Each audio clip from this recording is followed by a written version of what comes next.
Hello, everybody, and thank you so much for joining us on this, the York Festival of Ideas, celebrating 10 years of enormous and varied opportunities to discuss, think, articulate, and share all sorts of ideas.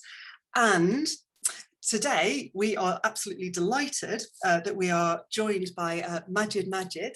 We are having an in-conversation, which will be around about half of the session, and then there'll be the opportunity for questions and answers with the audience after that.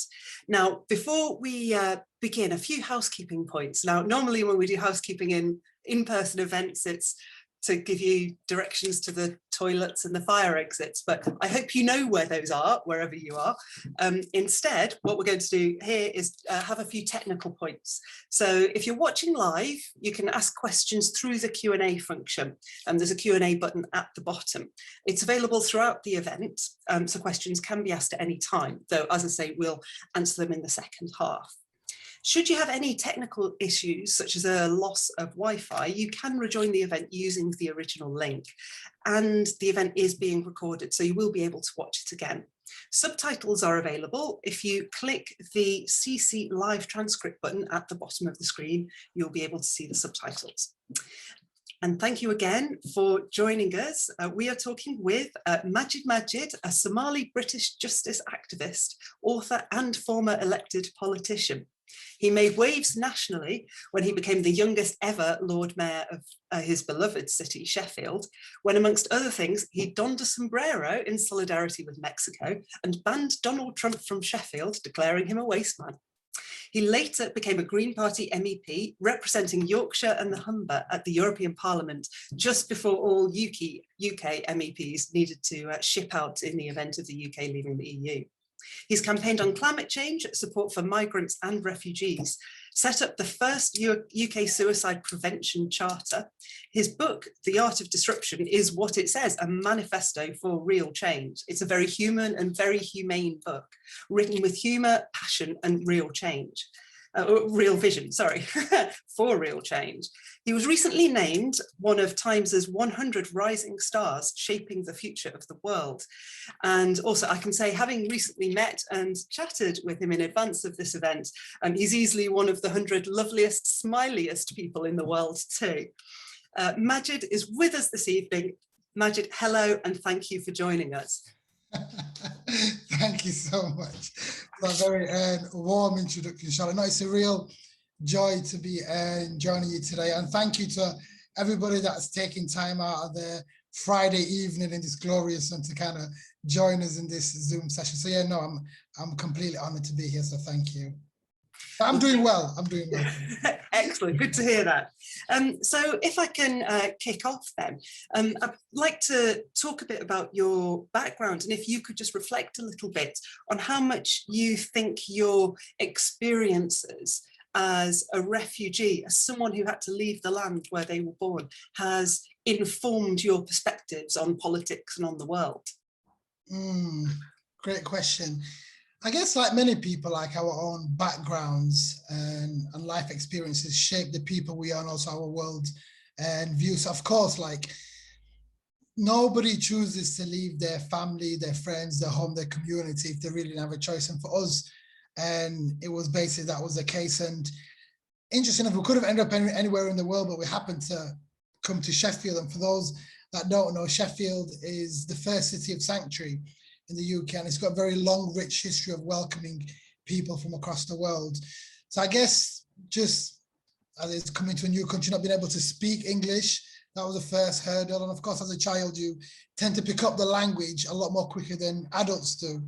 So of course, there was times that me and my sister would be taking extra responsibilities other children our age didn't have to do, like interpreting, translating, not only just for my mum, for other people as well, but it was just more of just kind of like, we're all in here to kind of help and support each other. So that kind of really, and I guess, yeah, it's that kind of show, but also like, it's just kind of even thinking about it. It's even like growing up in a post-industrial northern city like Sheffield, just even witnessing like the devastating effects that austerity had with in youth services, seeing family and friends working several jobs just to kind of get by and struggling. And I guess my first my first bit of activism that I can remember, if anything, was just, I'm sure, like the whole Iraq war situation. I remember that being, must have been like really, really young, but I remember just that being my first protest I ever went to, kind of thing. And for me, it was just kind of really instilled that kind of value of like a child in Iraq, a child wherever in the world has got the same value as a child in Sheffield, or should have anyway. It kind of really kind of gave me this whole internationalism that we're all kind of in effect fighting the same kind of struggle and that solidarity. But yeah, all these kind of things and so much of it kind of really just shapes my worldview, I suppose. Yeah, and so did you get involved in any of the Iraq protests? I mean, you must have been pretty small at the time. Yeah, I did go, and that was the first protest I went to. Yeah. But the first bit of like campaign or anything like I did was when I was at university. So yeah.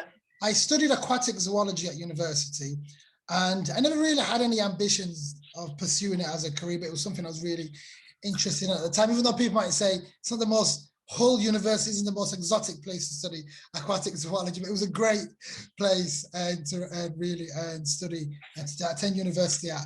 But I was really like involved in sports at university, and I set up an MMA club, mixed martial arts club, and it was just campaigning for better sports provisions and working with the sports club, and that kind of led me to find out the role of a students' union and the role that they play in terms of student life, and I got more involved, and I decided to stand in the student union election as president. I just campaigning issues like eradicating the hidden costs of university fees, amongst a host of other kind of issues. But even at university, I really wasn't political. To be quite frank with you, I even remember at the hustings of the election being asked like if I was going to join the picket line and having no idea what a picket line was, and I just gambled and I said, yeah, but for me, like I knew the issues that I cared about, and that's what I was basically campaigning on, just party politics and stuff.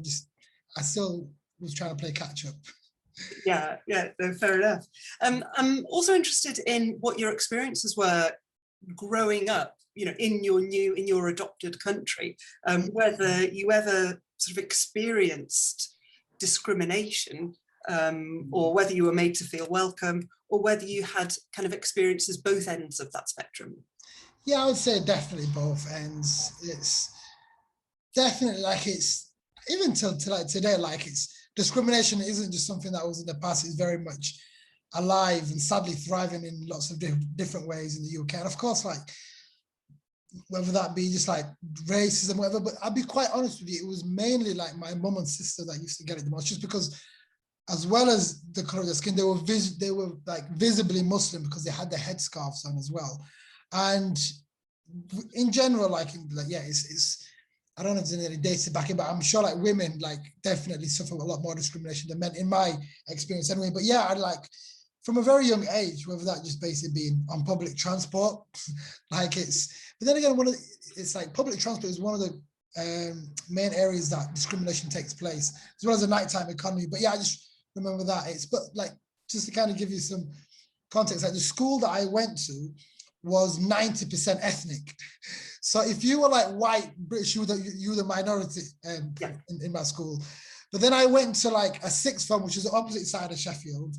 And that was a complete opposite. And that's when I discovered sports like lacrosse. I was like, what are these people running around with these sticks kind of thing? But yeah, it was just it was quite funny, but yeah, so it was just, again, just like that was a whole different kind of experience and stuff. But but honestly, like also like just the people around me, I was thankful to kind of be part of a community. For those that know Sheffield, an area called Burn Grieve, which I don't know how many languages I've spoken, there's that many, but it was real, it was an amazing place to kind of grow up. Of course, like many other kind of like socially deprived communities, it had its own kind of troubles and stuff, but on the whole, it was an amazing place with lots of amazing people.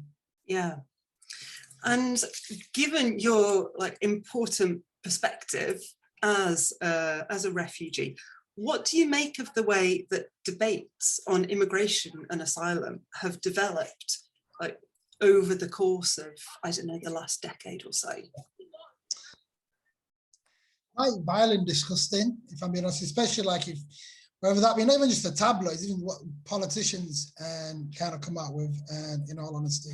And I don't know, like I just think compassion is Sorry about that. I just think compassion is what's lacking, in not just in politics, but in many aspects of our society. It's like, even just seeing, like, I also kind of get flashbacks of just being in the European Parliament and just a way we kind of like Europe as a whole, European, you would deal with the whole migrant situation. And it's like, it kind of just even frustrates me. I know I'm kind of sidestepping, but even like when you hear politicians say, yeah, Black Lives Matter and all this sort of stuff, but Black lives that are trying to cross the Mediterranean, their lives don't matter, kind of thing. But it's like, the thing is, it's, of course, like, it's, we don't want people to endanger themselves, but at the same time, we need to just treat people, because like, treat people as the way we'd want to kind of be treated, and treat people as human, not like what Priti Patel, one of her like ridiculous ideas of just dumping people on an island, which isn't anything new. It's like, that's what Australia do at the moment. Like, Australia's got this specific island where they actually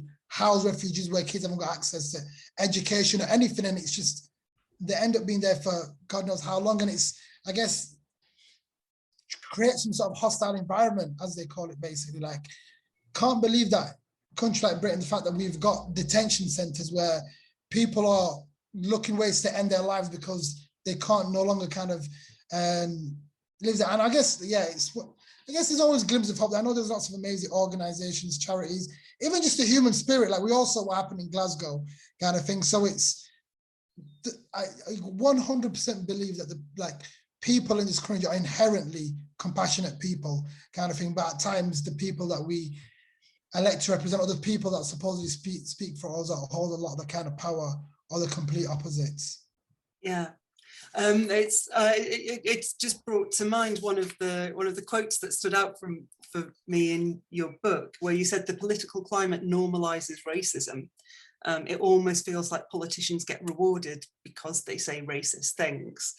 I'm going to assume that your opinion has changed since you wrote that. Yeah, it's like, it's I don't know, like, it's just as if like it's, I don't know, because one of the sad things as well, it's like, it's at a time when there is a lot of far-right rhetoric. Even at a time when you kind of you look to like the opposition, like Labour, to kind of actually stand up and be like, no, this was, yet they kind of like, I kind of feel like, even when it kind of comes to like something for refugees, or even like Keir Starmer's basically saying like the whole Black Lives Matter was just a moment. It's like, well, I don't understand, like, it's, why isn't anybody standing up for like, or having like the kind of moral courage to kind of be like, no, this is actually the right thing to do. But it feels if like, I guess with politicians, they just, was it Tony Benn that said some people are like signposts and some people are like weathercocks, kind of things. That some people just go wherever the wind's blowing, and it's sad. It seems to be like there's a lot of kind of far right populism, and people just are happy like to kind of just spew out all that kind of nonsense. And like, do you know what, Charlotte? Like, gone are the days where people, where people stood down because like of the ridiculous, but it's like there seems to be no accountability in anything, and it's like it's especially when I look at like the government cabinet at the moment, and the way the amount of incompetency and the amount of, and just on a more recent note, kind of thing, the whole aspect is kind of called culture war. It's as if like a couple of university students in Oxford University decided democratically how to decorate their common room, not to like put anything in the bin. We just wanted something different. And then that kind of caused the education secretary to come out of his hole, which has been so quiet after like devastating 16-year-olds by this kind of like unfair system they kind of put in place, to be like, this is atrocious, this is ridiculous, this is, and then you saw all the front page stuff. It's like, why do people care? Like, fully well known as well, these students can't defend themselves at the same time. But it's just like, I just feel like it's just a lot of nonsense. But it doesn't feel like, I'll be honest with politicians don't fill me with hope, but I also kind of have to remember that all our kind of problems, they didn't necessarily kind of come down from the heavens. They were made by bad human decisions, mainly by men in suits. So good human decisions, good people can actually change things for the better. So I'm not completely in despair, basically. I'm glad to hear that. I don't feel complete despair would sit well with you. But you mentioned, I mean, all of that discussion about the political environment and the landscape that we're facing at the moment. And you talk very much about the importance of hope in your book, while also recognising that hope is, I think the phrase you use is an emotional risk.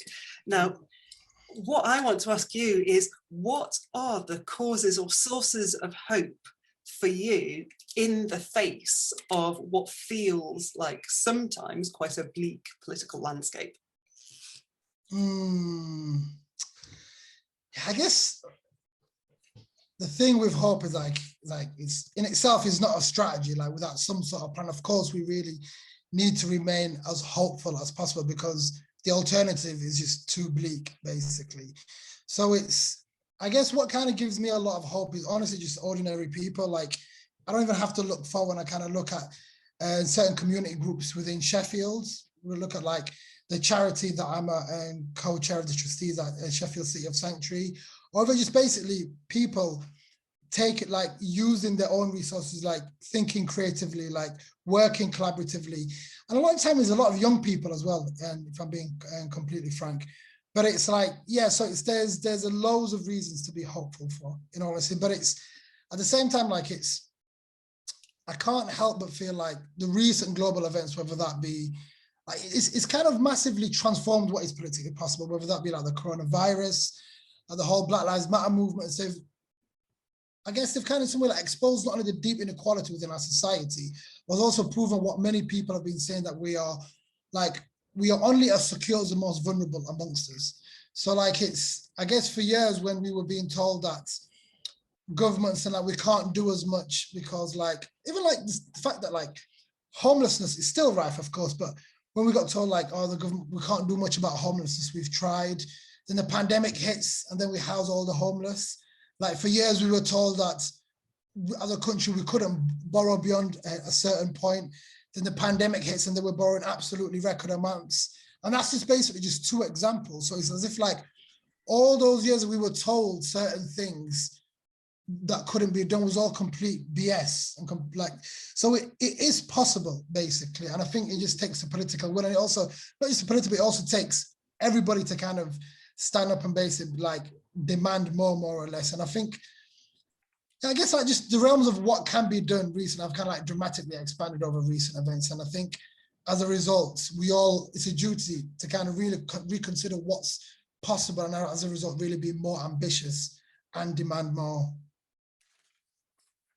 Okay, so some causes to feel positive, but some degree of optimism.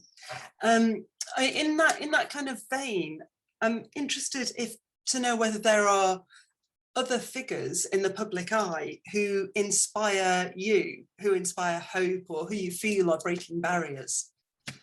Great question. You know, even somebody was asking me the other day, like, who are your role models? Growing up, my role models were Buffy the Vampire Slayer and The Rock.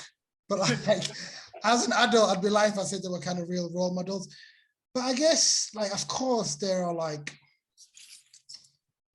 there's like loads of like great campaign groups like Sisters Uncut in London that do lots of amazing, great work. And there's even like the renters union that I'm part of called Acorn that kind of literally like support renters, even like people are going to get evicted and like doorstep and dodgy landlords. And so there's, I can think of lots of like campaign groups. But I guess I really try not to put much like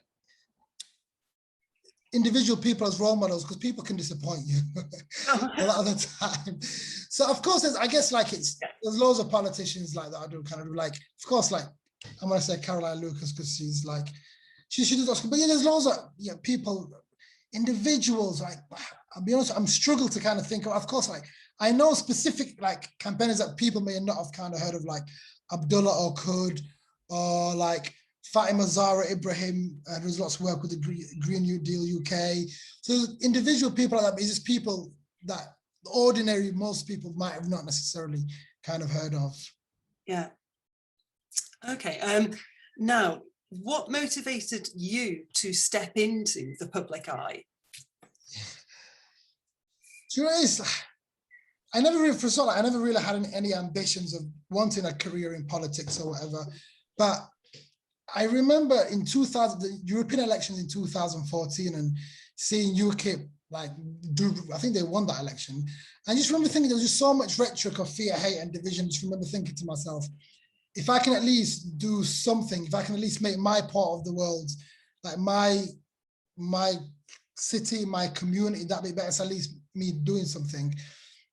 And that kind of led me to get involved in a campaign to save our local library from closing down, which, as I'm sure a lot of people agree, libraries are so much more than a place where you just rent books kind of thing. And then that kind of like was like, right, okay, who makes the local decisions in my local city? And I realized it was councillors, and I would engage a lot with councillors. And then I was like, I couldn't keep on asking the wrong people to do the right thing. How can I become a councillor?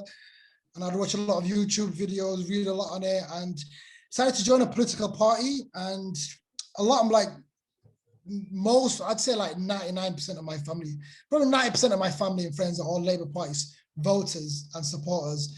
And for me at the time, it was, I did a lot of research. But for me, the main thing, the reason I joined the Green Party wasn't, in honesty, of its green credentials. It was more so like they were the only party that had a red line against austerity. They were the only party that unequivocally wanted to abolish tuition fees. And a lot of my values and principles aligned with the Green Party. And I don't think I'm lying when I say people don't necessarily join the Green Party to have a career in politics. But for me, it was like, this is like, and then I decided to stand as a councillor in the community and I lived in and got elected first time in Green in that ward, and was the only Black person on Sheffield City Council at the time. And then I guess from there, just one thing led to another. And like, I guess for people, I'm sure many people would have engaged with councillors, but in my opinion, it's just a very glorified community activist. And one of the beauties of being a councillor is that you really get to see firsthand the impact that you're having on people, whether that be you go like you're going with a resident to a court hearing to support them from getting evicted, to like setting up community DIY classes, from loads of sort of things basically. But and that kind of was like the opportunity of Lord Mayor presented itself. And for me, it was just one way of really giving back to a city that's given me and so many people so much. And of course, I knew that role was going to have many challenges. And then from that, and then it was like, oh, these European elections that we weren't meant to have, we're going to be having now. And I just remember at the time, I was like, I just refused to believe that, or refused to accept, shall I say, that the future authors of our country were people like Nigel Farage. And I just felt like there was such a more hopeful story and future story to tell of Britain. And I just wanted to kind of add my voice to that. And I guess in a region of Yorkshire Humber where the previous European elections, they elected a BNP member. Yeah. This time around, electing a Black Muslim refugee, I think like kind of really sent a strong statement, and it was an absolute privilege to represent Yorkshire and Humber. If I just go back a second to your time as Lord Mayor, now obviously you must have felt quite different to the traditional occupier of that particular role. And I'm wondering, what do you feel proudest of during your mayoral term? Yeah. You know, I remember my first day, I'm sure even like in York, like the Lord Mayor's parlour, I've been to loads of clubs, the one in Sheffield is exceptional, like it's very grand, shall we say, right? And I remember in my first day being there and I was fasting. And I remember opening my fast, and I just remember thinking, like, I wonder if the people that was to build this building, like, God knows, 100 odd years ago, would have ever thought. So, but I guess I knew the environment I was coming into, and it's not completely exclusive to the town hall. There's many establishments across the country. It's, I guess, steeped in its own kind of way. But in terms of, there's many things I'm really proud of. I guess one of the things I'm really proud of is, I guess, getting people to really reimagine what the role of local politicians is like, and how you can engage in civic life. And I think one of the things for me was really trying to open that up and really make people feel like, no, this city belongs to you, and like this is how you can kind of engage. And like I would do that in so many different ways, whether that be like my monthly campaigns, or literally even like refusing to have a lady mayoress. I'm not married, but like, because if you're married, like if I was married to a woman, it'd be a lady mayoress. If I was married to a bloke, it'd be a male Lord Mayor's consort. If I had a girlfriend interested in love, it'd be the Lord Mayor's escort. Like it's very archaic. Like in terms of what it says in the protocol sheet, this is what it says. But for me, I really just would like just invite random people of the public just to kind of like join and just like just have as much citywide involvement as much as possible, kind of thing. And I guess that's one of the things I'm proud of. But also, it's just, I guess, the reality is it's like hard work. You know, hard work alone doesn't get you far. Like you need opportunity. And of course, I'm really, really grateful. And I think one of the ways of, I guess, showing grateful is by being grateful is giving something back. And one of the beliefs I've got is that God gave us two hands, one to climb up and the other basically to lift people as we're climbing. And for me, it was always how can I give people something back, whether that be the mentoring schemes or even to ensure and mentor other people to become counsellors. So yeah, it's like just, yeah, there's loads of things I'm really proud of, like whether that be the campaigns I was really involved. Yeah, there's loads of I'm really proud of. Yeah, and there's quite a few fascinating anecdotes in the book, by the way, everyone should get. One of the things that really tickled me was your description of using the Lord Mayor's car to give people lifts. Yeah, it's like, do you know, it was, do you know, bizarre enough, like it's, do you know, being Lord Mayor felt like being Santa Claus. It says that everybody was just really happy to see it all the time. And I guess for me, it was like, it's, if I was like, we'd just be going for whatever function, like, if I'm seeing like majority, if I'm seeing mainly older people at the bus stop, I couldn't help but be like, we're heading into town, we'll kind of give you a lift kind of thing. But I guess it was just like, yeah, just one of the other ways, just be like, just to try and really be as inclusive as possible. And kind of, I guess, trying to make people feel as if like my year of Lord Mayor was also their year of Lord Mayor. And it was like, just, yeah, even like, yeah, just, yeah, it was just, yeah, it was trying and make people feel as if like the city was theirs, basically. Yeah. And you've explained a bit about what drew you after that term to being an MEP and indeed why the Green Party. Can you tell us if there's anything that surprised you about being an MEP and whether or not it changed your view of the EU? You know, one of the things of being an MEP is within the European Parliament, you get the full spectrum. Like, you get some really far right left, and you also really get actual fascists, like the Golden Dawn from Greece. So you get the full spectrum there, and it's like you're all working together, speaking as one voice as the European Parliament, especially like in the legislative file that I had, like there'd be, you kind of forced to work with everybody, even though I'll be honest with you, like it's like the far right MEPs didn't care much about arts and culture or whatever. So that I didn't, in terms of that file, I didn't have much engagement with them. But in terms of like, you know, the whole Brexit kind of like, it's one thing that I kind of like, I'll never forget was I wrote an op-ed in the Political Europe, which was basically giving my first 2 weeks reflection. And it was quite honest. I've always had the view that the European Union isn't a safe haven of progressive ideas, and there's loads of things that are wrong with it.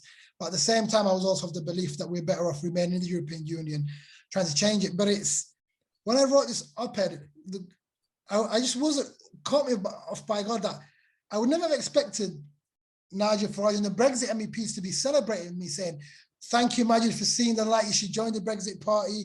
Like, well done, like Magid sees it. And then having like the FPPE, the pro-Remainers being like, Magid, but it was as if like there was no room for nuance. It was like it was at this peak war, like whose side are you on kind of thing. And I just kind of think that kind of like level of toxicity didn't really kind of help in engaging with the debate whatsoever kind of thing. And of course, there's loads of amazing people, but I guess it's one of the things that like one of many things that really kind of from the beginning that really frustrated me was even like the way the Commission president, like the European Commission, Ursula von der Leyen, arguably the most important role in the European Union, is elected only based like it's we as MEPs elect the Commission, but we don't get any other option. They're like, this is the person you're voting for, like it or lump it kind of thing. And I just thought that was just such a slap in the face, like, and like it was literally deals done behind closed doors and saying this is who you get to have it, rather than literally giving people options and opening that up to every citizen in Europe so they can vote, so they feel as if like they're all democratically taking part in this process, to feel as if like they all have got a voice. kind of, I think that would have been a lot more impactful. But yeah, there's just like, there's loads of things. There's a lot of performative politics at the same time, but also there's loads of kind of great things.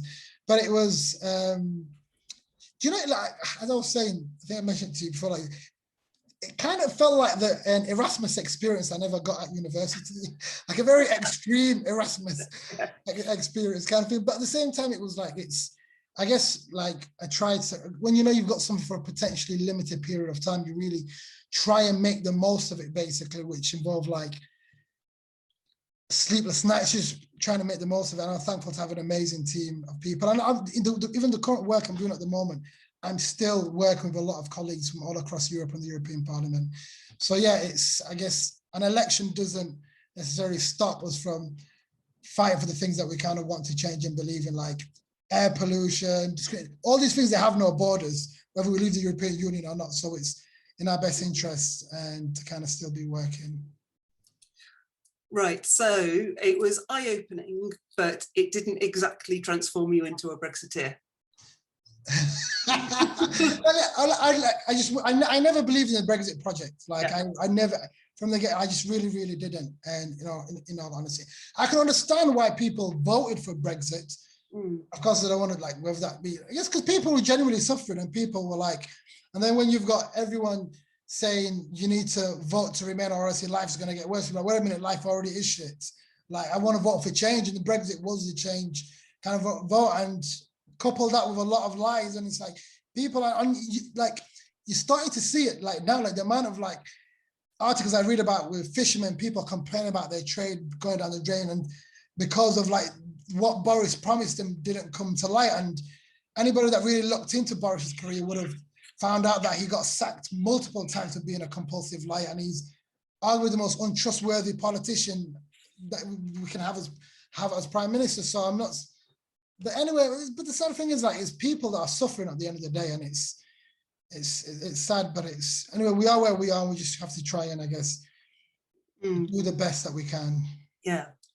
I'd like to ask about some of your commandments now, because your book is based around 10 commandments, and the one that always draws the eye is number 8. Don't kiss a Tory.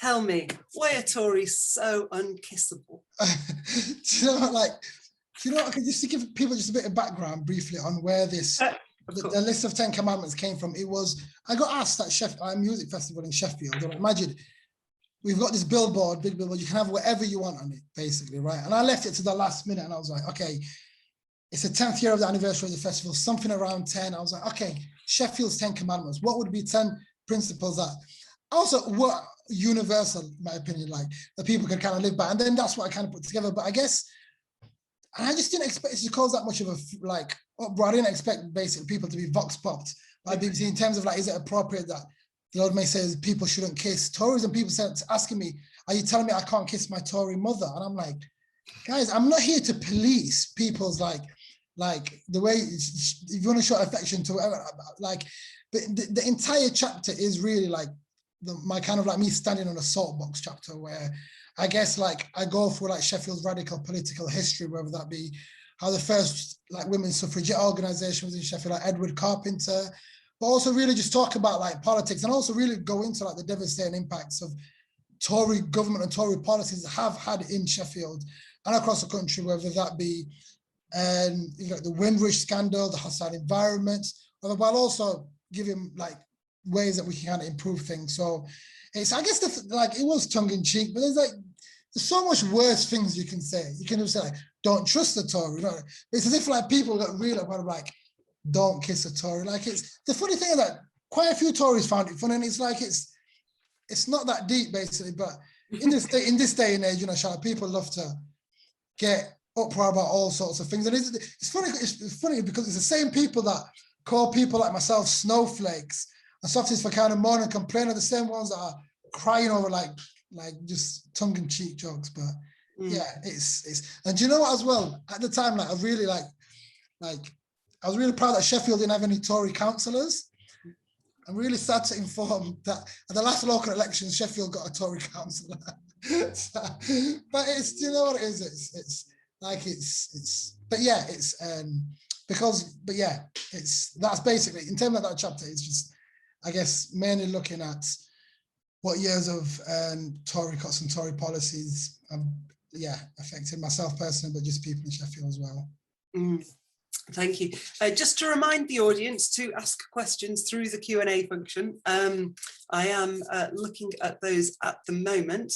Before we move on to one that's just popped up, I'd like to ask, of the rest of the commandment, or of all of the commandments, which are the most important and which do you think is the hardest?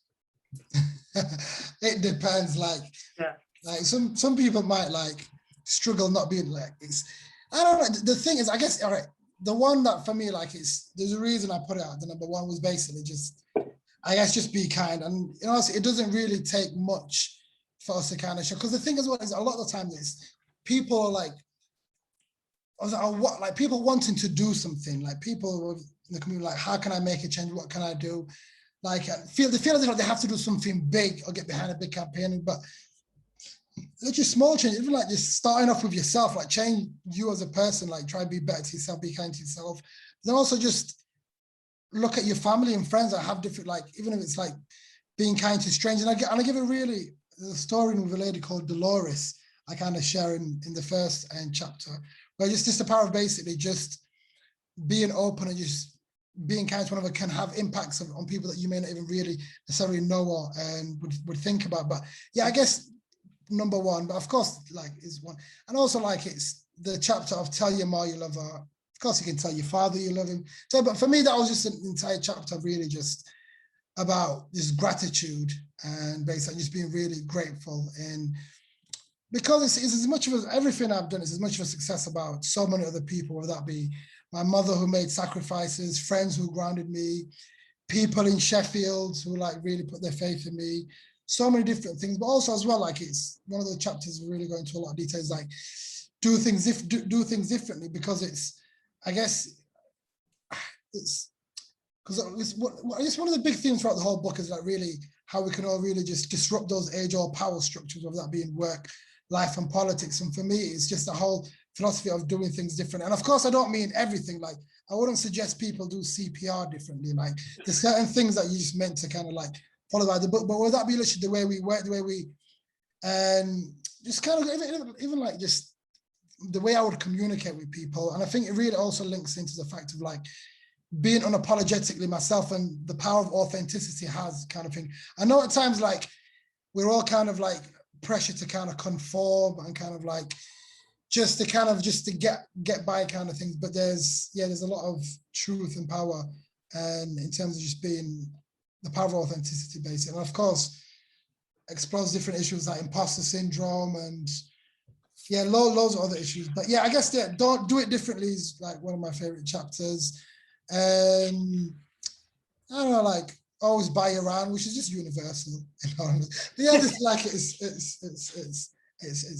quite a few things. Yeah, there's also a lot of different kind of messages from to a lot to young people as well. There's parts where I'm actually directly speaking to young people and different people as well. So, and one of the things as well, I know I'm jumping on, one of the chapters of don't be a prick is also quite I guess we're all pricks in different times of life when we kind of we're not all saints kind of thing, but it also kind of really just looks into whether that be issues of racism or how we can change things, how we all, I guess, really need to educate ourselves. And I think that's one of the most important things that we can do right now is really educate ourselves, whether that be just reading up on why people are fighting, whether that be for racial equality or women's rights or whatever it is. But also, I guess even when it kind of comes to racism,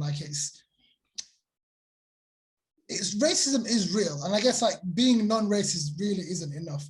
We all have to kind of really be anti-racist is what I kind of really try and get across, which basically means actively fighting against racism rather than being passively sympathetic towards it, basically. But the thing as well is I kind of just finish on it. It's of course, in the country and all countries, we do have laws. We've got race and equality laws in the UK, but if we're being completely real, you can't legislate love, you can't legislate compassion, and you can't legislate empathy. So I guess how do we go about changing like the hearts and minds of people and really trying to like bring people together. And I feel like educating ourselves is a great place to start.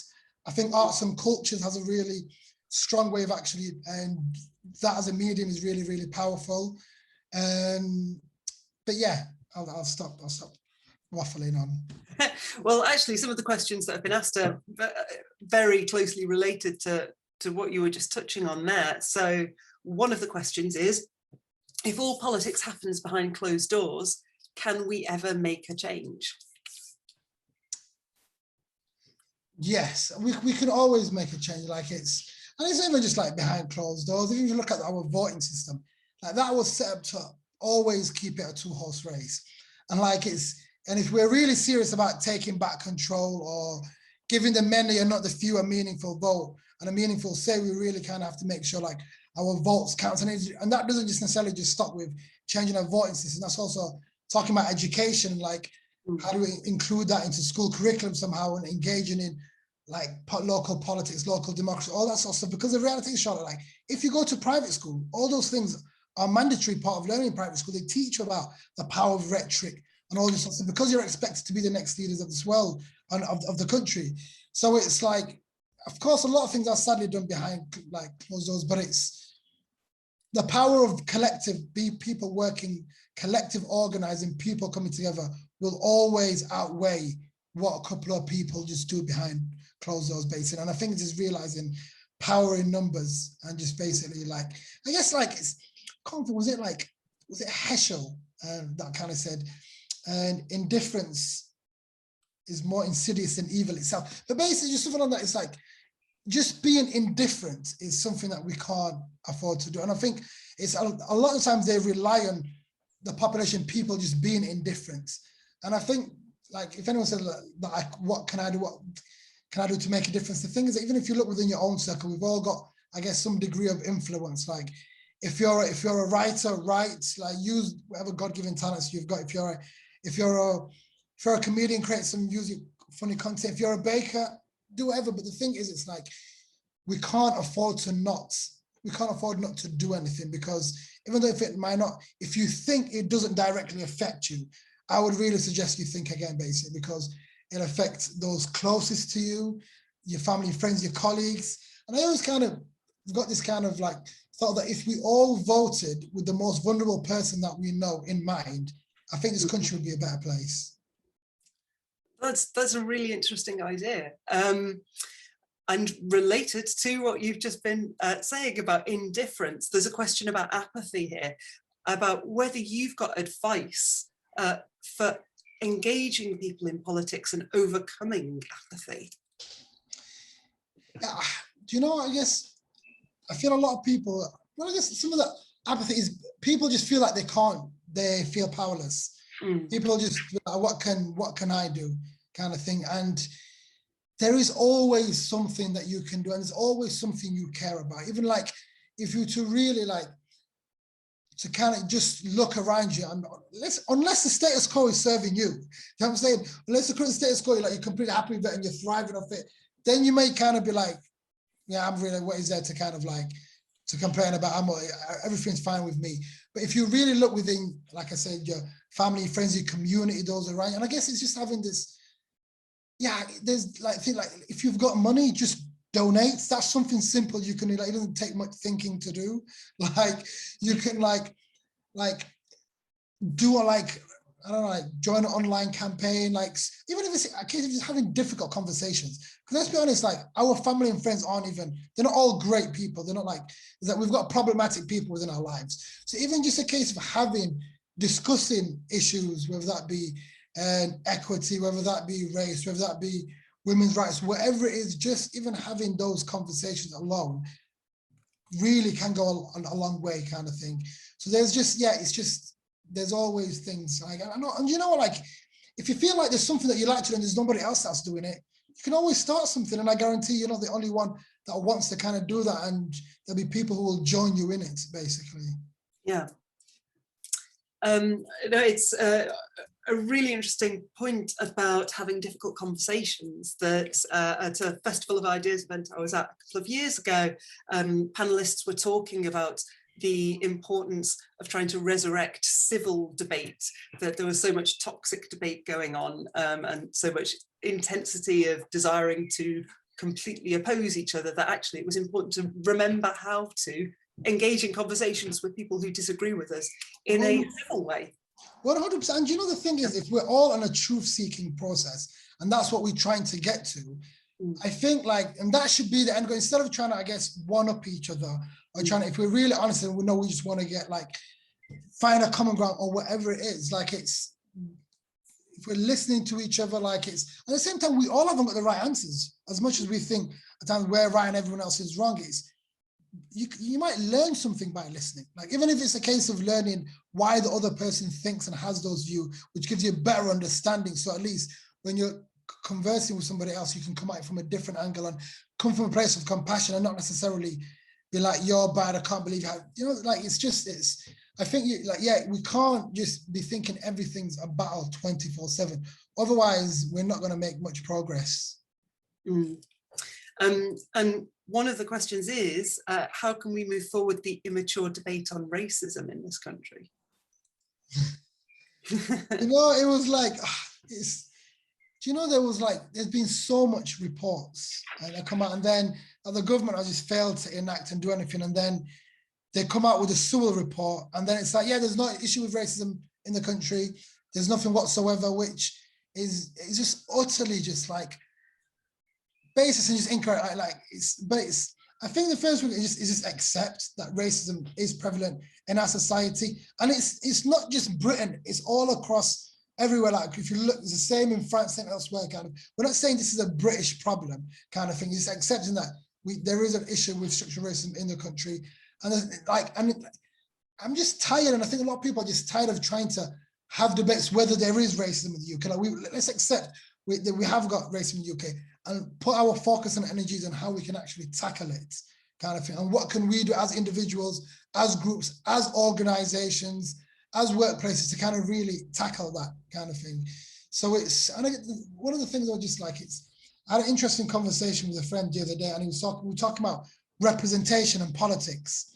And it was like, oh, like, would you like, and be happy just by having more black and brown people in as politicians, leaders? Will that solve a lot of the problem? I'm like, it really, really wouldn't, because just by having black and brown faces in high places, it doesn't really necessarily solve the kind of deep-rooted issues that we've got. Like, it's, I would rather have an old white man as leader of everything, but had social justice principles, that was fair, that was just, that had moral conviction. You know what I'm saying? And it's like, because now what will happen is, like, you'll see, like, the Conservative government, and I tell you this now, like, they will have the first person of color prime minister, like, it's, and they love to beat Labour with it, the same way they do, like, we've had 2 female prime ministers. But the thing is, it's like, they'll say, look, we're not a racist, look at our front cabinet, look how diverse we are, yet we're not exactly Priti Patel, and all the policy they come out is racist, but at the same time, it's like, we'll cover it up because we've got people, so we're not racist. So it's just, yeah, it's not representation at any cost, basically. Though, do you think representation is important? Of course, it's important, 100%. Like, it's, we need to have people, like, whether that be on a local level, local government, national government, that reflect the people that they represent. Because, like, even if you look at the government cabinet, they're all, like, 8% of them come from similar backgrounds, wealthy, and it's like, how are they really meant to understand the devastating impacts of child poverty or whatever, and yet they're making decisions for everyone. And it's clearly unsure that they're completely out of touch, because you had, like, a young football player that completely embarrassed them to do God knows how many U-turns just to feed starving children. So it's like, it's completely, that's why we need to have, like, the people that we, like, have to reflect the people that they represent. And I think that's, we have to put in the way, like, political parties have got a job to do. It's a collective struggle. A slight change in subject matter. One of the questions that I actually had, as well as being asked in the Q&A, is around the suicide prevention charter. So could you tell us a little bit about what the aim of that is? And I think the question is, what are the most important things that can be done to prevent suicide? Yeah. I guess it's kind of came about, it was one of my monthly campaigns, and it was a campaign we did leading up to what you call it, World Suicide Prevention Day in September. And the whole point of it was to basically just getting organizations and groups to basically sign up to charter to basically give the staff suicide prevention training. And we kind of partnered with a national organization that delivers this free training, basically. And the thing is that we're like, as humans, we're all kind of suffer from mental health and from here and there. And you'd be surprised the amount of people that actually have suicidal thoughts a lot of the times, but people just don't know how to kind of deal with that. And it's the stigma of just saying we're not talking about it, pretending it doesn't exist, doesn't really help the cause. So it was just like, it was a way to kind of get organization people to discuss and talk about it and really commit to providing the suicide prevention training and as part of their staff training, basically. And we had like over 180 organizations sign up to it so far. Mm. And what impact are you hoping to have? As in me? Or with this charter? Yeah. Okay, I guess the aspect of the charter is to basically just to like the spring awareness that there is, first of all, like suicide prevention is that we need to kind of like there's a lot of effort that needs to go to suicide prevention, but we can save a lot of people's lives. But it's also just a case of like knowing what to do and knowing how to deal in that situation, because it's like, and even just picking up on it a lot of the time, because it's, we may kind of not know and kind of like suddenly like not these behaviors and all this kind of like are linked to kind of like potentially suicide, but it's just we're not going to know without having the kind of training and kind of observing this kind of thing. But I guess the ideal impact is to have a lot more people who are aware of suicide prevention and trained to actually deal with the situation. And ideally, hopefully, just like save a lot of people's lives and kind of like just support people as well. Yeah, no, that's fantastic. And can you tell us about the work that you're doing with the Union of Justice? Yeah, so I guess it's since, well, when Brexit happened last year, I guess the two main areas of like campaign work I was working a lot of the time was the climate crisis and anti-racism work. And for me, there was just always there was massive, like, I guess, so it was a big interconnected in so many ways. Like the fight for climate justice requires a real like collective effort, like it is the fight of all our lives. But however, like the effects of the climate crisis are really unequal and unfair. Like they were created by the privileged few, but are sadly hitting the most marginalized communities the hardest. And for me, it was like, if we really want to defeat the climate crisis, like it's important that we urgently place the people who are on the front line of its harshest effects at the heart of the conversation. And we don't even have to look too far. Like, I don't know if many people know the case of Ella Kissi-Debrah in London, who was the first person to actually die from air pollution, which was a young Black girl at age 9 because due to asthma and everything like that. So the work of Union of Justice is a pan-European organization, independent, with people of color led, dedicated to racial and climate justice, which is made up of community activists, researchers, artists, and elected representatives from across Europe, from different political parties. So we've got three main aims. One of them is to kind of really empower people. So one of the things we're doing, we're building a network of people of color across Europe and who are affected by climate change and equipping them with the skills and the tools to bring change within their own community.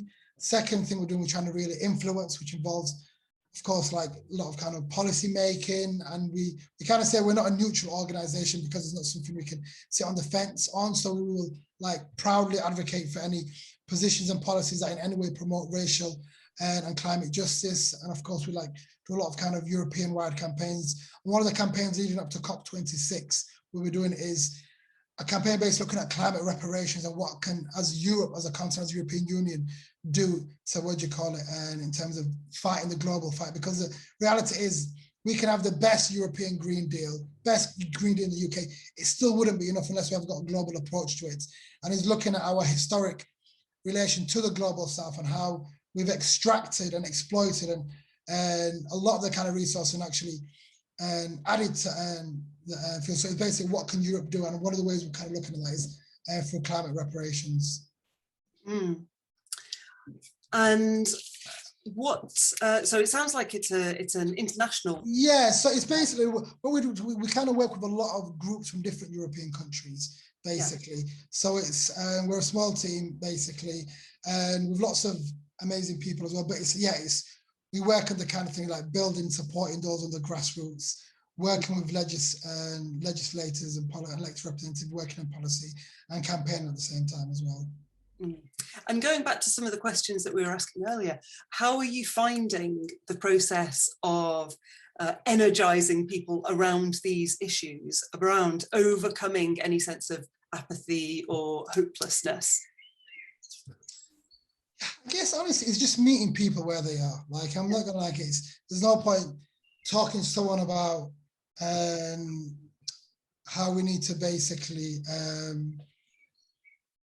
how we need to divest from like our pension pots that goes into fossil fuels when they don't even care about. You know what I'm saying? Like, it's just trying to meet people where they are and just trying to, I guess, find out what it is that kind of makes them tick. If they've got if they've got children, of course, a lot of people really care about their children's future. I'm not saying that's the only thing they care about, but it's just trying to meet people where they are and just, I guess, giving people as if, letting them know that, like, yes, you can make a difference, because like a lot of times just people might feel like they can make a difference, but just empowering a lot of people is a lot of the work a lot of the times, in all honesty.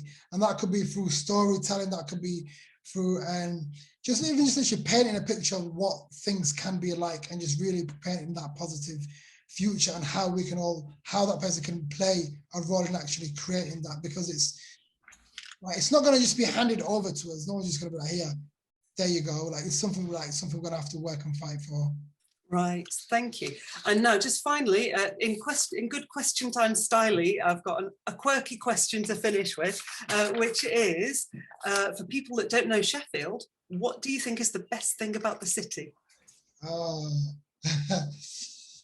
you know, I would say the people, and what I'd elaborate by saying is, like, strangers matter in Sheffield, I would say, because sooner or later you find out that nobody's a stranger, and that the person you thought was a stranger is linked to somebody else that you kind of know. And it's just this feeling of, like, it's the amount of times I have conversations with people at bus stops. Like, the other day, somebody offered me a chewing gum while we were quietly, they even said, I just offered me a chewing gum while we went at the bus stop. But it's just basically, it's just the people who are kind of like very warm. And of course, like, the trees and the hills also add to beautifying the area and all that aspect. But it's like, and of course, like, it's got great history, but it's just day to day, it's amazing people. That's fantastic.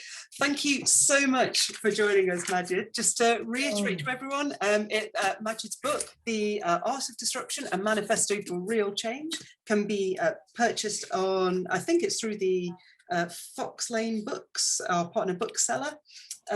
We hope that you'll continue to engage with the Festival of Ideas, this celebration of everything cerebral.